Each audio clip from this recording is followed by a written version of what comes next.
গ্রাহকের কাছ থেকে কেটে রাখা করের টাকা রাষ্ট্রীয় কোষাগারে জমা দিচ্ছে না ৮ ব্যাংক ও আর্থিক প্রতিষ্ঠান, যেগুলোর কাছে এনবিআর এর পাওনা ১৩৫০ কোটি টাকা।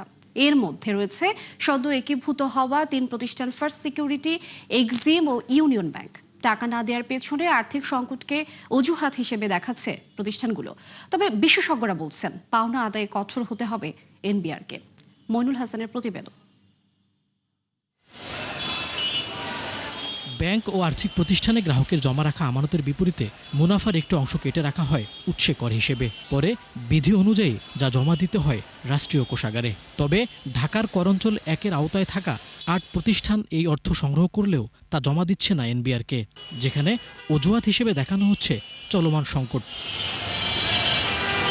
তথ্য বলছে ওই ৮ প্রতিষ্ঠানের কাছে সর্বসাকুল্যে এনবিআরের পাওনা ১৩৫০ কোটি টাকা।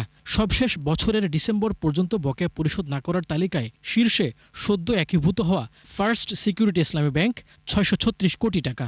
এরপর এক্সিম ব্যাংক ৪৩৯ কোটি টাকা আর ইউনিয়ন ব্যাংকেও ১৮১ কোটি, যার সবগুলোই এখন কার্যক্রম পরিচালনা করছে সম্মিলিত ইসলামী ব্যাংকের আওতায়। আর বাংলাদেশ কমার্স ব্যাংকের বকেয়া ৩২.৫ কোটি টাকার উপরে।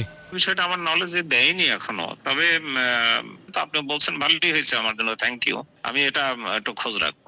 সত্য আমাদের করতেই হবে, এটাই স্বাভাবিক। গ্রাহকের কাছ থেকে টাকা যেটা নিয়েছি সেটা দেওয়ার দিনে হচ্ছে একটাই কারণ যে আমাদের লিকুইডিটিতে কিছুটা সময় ক্রাঞ্চ ছিল।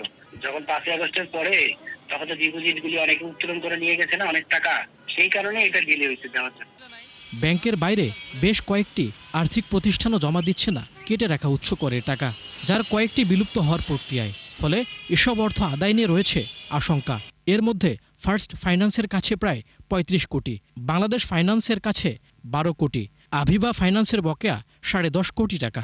১০০ টাকার জায়গায় আমি ১০ টাকা ট্যাক্সের জন্য রাখছি, ৯০ টাকা হচ্ছে আমি ডিরেক্টলি কাস্টমারকে পেমেন্ট করছি। এটা হচ্ছে জমা দেওয়ার কথা।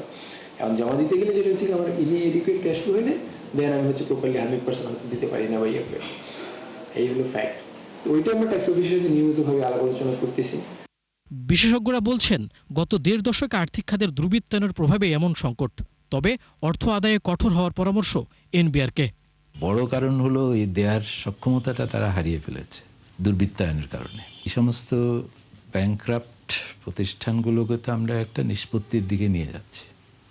৫টাকে একীভূত করে একটা ব্যাংক করা হয়েছে। সেখানে পরিশোধের একটা পলিসি করা হয়েছে যে কারা আগে টাকা পাবেন। যে এনবিআরকে যেটা এখন থেকে সময় বাঁচানোর জন্য এটা করা দরকার যে ঠিক আছে আপনারা তো এখন ব্যক্তিদের দিচ্ছেন, কিন্তু ধাপে ধাপে তো সব পাওনাদারের পাওনাটা পরিশোধ করতে হবে। তো সেটা নিয়ে ট্যাক্সের ক্ষেত্রে বাংলাদেশ ব্যাংকের অবস্থানটা কী হবে?